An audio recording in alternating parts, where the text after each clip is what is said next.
श्रीगुरुभ्यो नमः। शुक्लाम्बरधरम् विष्णुम् शशिवर्णम् चतुर्भुजम् प्रसन्नवदनम् ध्यायेत् सर्वविघ्नोपशान्तये।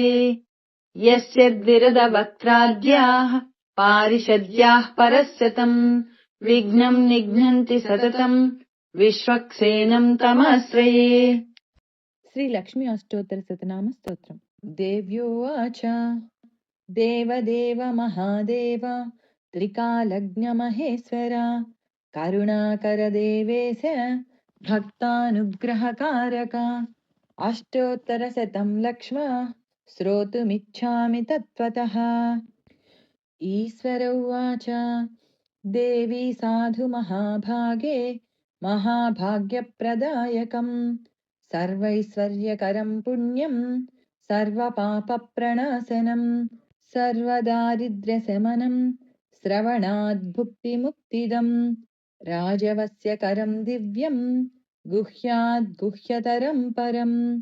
दुर्लभं सर्वदेवानां चतुष्षष्टिकलास्पदम् पद्मादीनां वरान्तानां निधीनां नित्यदायकम् समस्तदेव संसेव्यम् अणिमाद्यष्टसिद्धिदम् किमत्र बहुनोक्तेन देवी प्रत्यक्षदायकम् तव प्रीत्याद्य वक्ष्यामि समाहितमनः शृणु। अष्टोत्तरशतस्यास्य महालक्ष्मीस्तु देवता क्लीं बीजपदमित्युक्तम् शक्तिस्तु भुवनेश्वरी अङ्गन्यासः करन्यासः स इत्यादिप्रकीर्तितः। ध्यानं वन्दे पद्मकरां प्रसन्नवदनां सौभाग्यदां भाग्यदां हस्ताभ्यामभयप्रदां मणिगणैर्नानाविधैर्भूषिताम्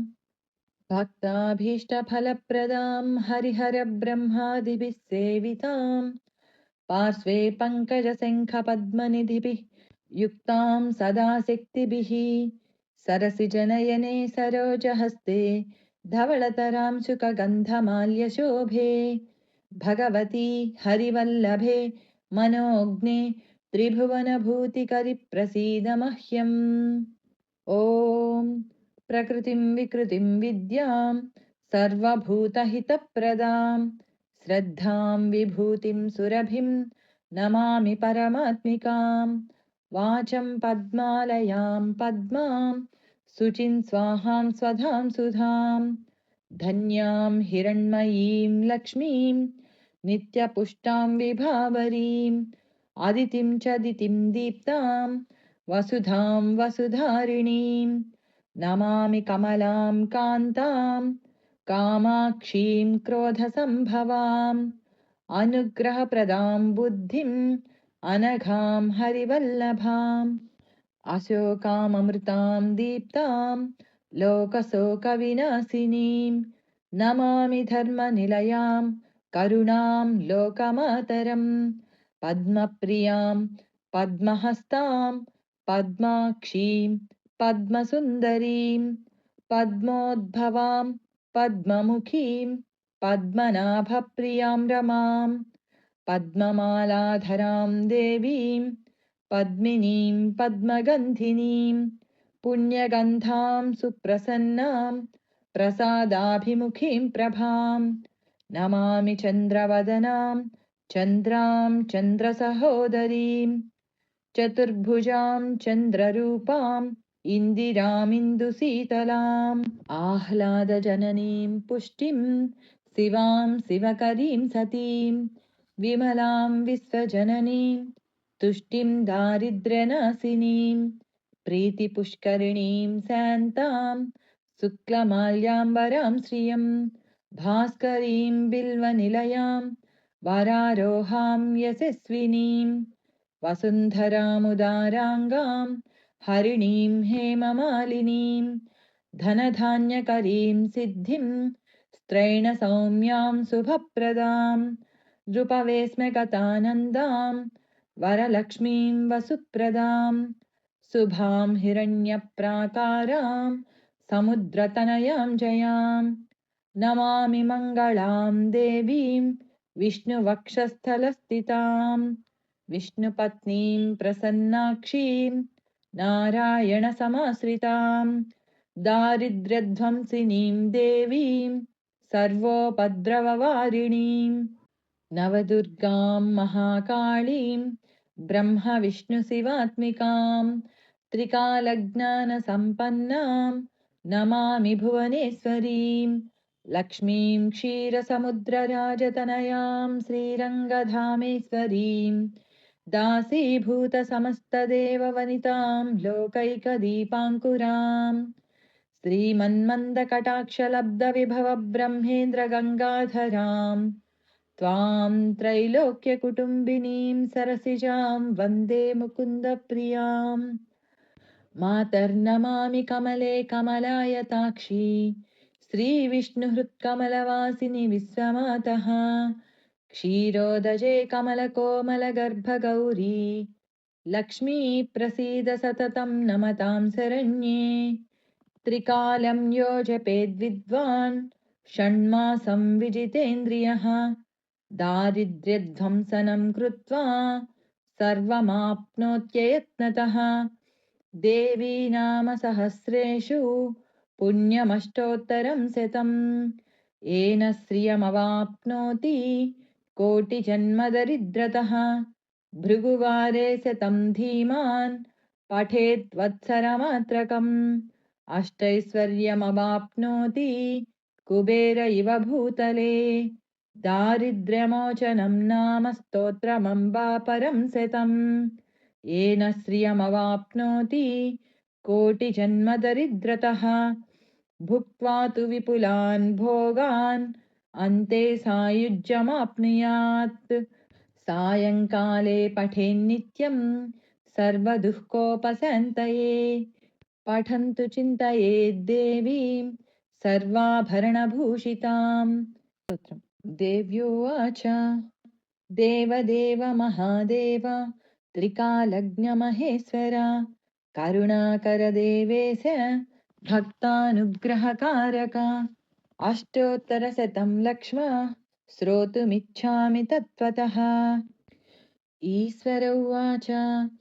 देवी साधु महाभागे महाभाग्यप्रदायकम् सर्वैश्वर्यकरं पुण्यं सर्वपापप्रणाशनं सर्वदारिद्र्यशमनं श्रवणाद्भुक्तिमुक्तिदम् राजवस्यकरं दिव्यं गुह्याद्गुह्यतरं परं दुर्लभं सर्वदेवानां चतुष्षष्टिकलास्पदम् पद्मादीनां वरान्तानां निधीनां नित्यदायकम् समस्तदेव संसेव्यम् अणिमाद्यष्टसिद्धिदम् किमत्र बहुनोक्तेन देवी प्रत्यक्षदायकम् तव प्रीत्याद्य वक्ष्यामि समाहितमनः शृणु अष्टोत्तरशतस्यास्य महालक्ष्मीस्तु देवता क्लीं बीजपदमित्युक्तं शक्तिस्तु भुवनेश्वरी अङ्गन्यासः करन्यासः स इत्यादिप्रकीर्तितः ध्यानं वन्दे पद्मकरां प्रसन्नवदनां सौभाग्यदां भाग्यदां हस्ताभ्यामभयप्रदां मणिगणैर्नानाविधैर्भूषिताम् भक्ताभीष्टफलप्रदां हरिहरब्रह्मादिभिः सेवितां पार्श्वे पङ्कजशङ्खपद्मनिधिभिः युक्तां सदा शक्तिभिः सरसिजनयने सरोजहस्ते धवळतरां शुकगन्धमाल्यशोभे भगवती हरिवल्लभे मनोज्ञे त्रिभुवनभूतिकरि मह्यम् ॐ प्रकृतिं विकृतिं विद्यां सर्वभूतहितप्रदां श्रद्धां विभूतिं सुरभिं नमामि परमात्मिकां वाचं पद्मालयां पद्मां शुचिं स्वाहां स्वधां सुधां धन्यां हिरण्मयीं लक्ष्मीं नित्यपुष्टां विभावरीम् अदितिं च दितिं दीप्तां वसुधां वसुधारिणीं नमामि कमलां कान्तां कामाक्षीं क्रोधसम्भवाम् अनुग्रहप्रदां बुद्धिम् अनघां हरिवल्लभाम् अशोकाममृतां दीप्तां लोकशोकविनाशिनीं नमामि धर्मनिलयां करुणां लोकमातरम् पद्मप्रियां पद्महस्तां पद्माक्षीं पद्मसुन्दरीं पद्मोद्भवां पद्ममुखीं पद्मनाभप्रियां रमां पद्ममालाधरां देवीं पद्मिनीं पद्मगन्धिनीं पुण्यगन्धां सुप्रसन्नां प्रसादाभिमुखीं प्रभां नमामि चन्द्रवदनां चन्द्रां चन्द्रसहोदरीं चतुर्भुजां चन्द्ररूपाम् इन्दिरामिन्दुशीतलाम् आह्लादजननीं पुष्टिं शिवां शिवकरीं सतीं विमलां विश्वजननीं तुष्टिं दारिद्र्यनाशिनीं प्रीतिपुष्करिणीं शान्तां शुक्लमाल्याम्बरां श्रियं भास्करीं बिल्वनिलयां वरारोहां यशस्विनीं वसुन्धरामुदाराङ्गां हरिणीं हेममालिनीं धनधान्यकरीं सिद्धिं स्त्रैणसौम्यां शुभप्रदां नृपवेश्मगतानन्दां वरलक्ष्मीं वसुप्रदां शुभां हिरण्यप्राकारां समुद्रतनयां जयां नमामि मङ्गलां देवीं विष्णुवक्षस्थलस्थितां विष्णुपत्नीं प्रसन्नाक्षीं नारायणसमाश्रितां दारिद्र्यध्वंसिनीं देवीं सर्वोपद्रववारिणीं नवदुर्गां महाकाळीं ब्रह्मविष्णुशिवात्मिकां त्रिकालज्ञानसम्पन्नां नमामि भुवनेश्वरीं लक्ष्मीं क्षीरसमुद्रराजतनयां श्रीरङ्गधामेश्वरीं दासीभूतसमस्तदेववनितां लोकैकदीपाङ्कुराम् श्रीमन्मन्दकटाक्षलब्धविभवब्रह्मेन्द्रगङ्गाधरां त्वां त्रैलोक्यकुटुम्बिनीं सरसिजां वन्दे मुकुन्दप्रियाम् मातर्नमामि कमले कमलायताक्षी श्रीविष्णुहृत्कमलवासिनि विश्वमातः क्षीरोदजे कमलकोमलगर्भगौरी लक्ष्मी प्रसीद सततं नमतां शरण्ये त्रिकालं यो जपेद्विद्वान् षण्मासं विजितेन्द्रियः दारिद्र्यध्वंसनं कृत्वा सर्वमाप्नोत्ययत्नतः देवी नाम सहस्रेषु पुण्यमष्टोत्तरं शतम् येन श्रियमवाप्नोति कोटिजन्मदरिद्रतः भृगुवारे शतं धीमान् पठेत् वत्सरमात्रकम् अष्टैश्वर्यमवाप्नोति कुबेर इव भूतले दारिद्र्यमोचनं नाम स्तोत्रमम्बा परं शतम् येन श्रियमवाप्नोति कोटिजन्मदरिद्रतः भुक्त्वा तु विपुलान् भोगान् अन्ते सायुज्यमाप्नुयात् सायङ्काले पठेन्नित्यं सर्वदुःखोपशान्तये पठन्तु चिन्तयेद्देवीं सर्वाभरणभूषिताम् देव्योवाच देवदेव महादेव त्रिकालज्ञमहेश्वर यदक्षरपदभ्रष्टं मात्राहीनं तु यद्भवेत् भक्तानुग्रहकारक तत्सर्वं क्षम्यतां देव नारायण नमोऽस्तु ते। कायेन वाचा मनसेन्द्रियैर्वा बुद्ध्यात्मना वा प्रकृते स्वभावात् करोमि यद्यत् सकलं परस्मै नारायणायेति समर्पयामि। सर्वदारिद्र्यशमनं श्रवणाद् भुक्तिमुक्तिदम् राजवस्यकरं दिव्यं गुह्याद् गुह्यतरं परं दुर्लभं सर्वदेवानां चतुष्षष्टिकलास्पदं पद्मादीनां वरान्तानां निधीनां नित्यदायकं समस्तदेव संसेव्यं अणिमाद्यष्टसिद्धिदम् किमत्र बहुनोक्तेन देवी प्रत्यक्षदायकम् तव प्रीत्याद्य वक्ष्यामि समाहितमनः शृणु अष्टोत्तरशतस्यास्य महालक्ष्मीस्तु देवता क्लीं बीजपदमित्युक्तम् शक्तिस्तु भुवनेश्वरी अङ्गन्यासः करन्यासः स इत्यादिप्रकीर्तितः ध्यानम् वन्दे पद्मकरां प्रसन्नवदनां सौभाग्यदां भाग्यदां हस्ताभ्यामभयप्रदां मणिगणैर्नानाविधैर्भूषिताम् भक्ताभीष्टफलप्रदां हरिहरब्रह्मादिभिः सेविताम् पार्श्वे पङ्कजशङ्खपद्मनिधिभिः युक्तां सदा शक्तिभिः सरसिजनयने सरोजहस्ते धवळतरां शुकगन्धमाल्यशोभे भगवती हरिवल्लभे मनोज्ञे त्रिभुवनभूतिकरि मह्यम् ॐ प्रकृतिं विकृतिं विद्यां सर्वभूतहितप्रदां श्रद्धां विभूतिं सुरभिं नमामि परमात्मिकां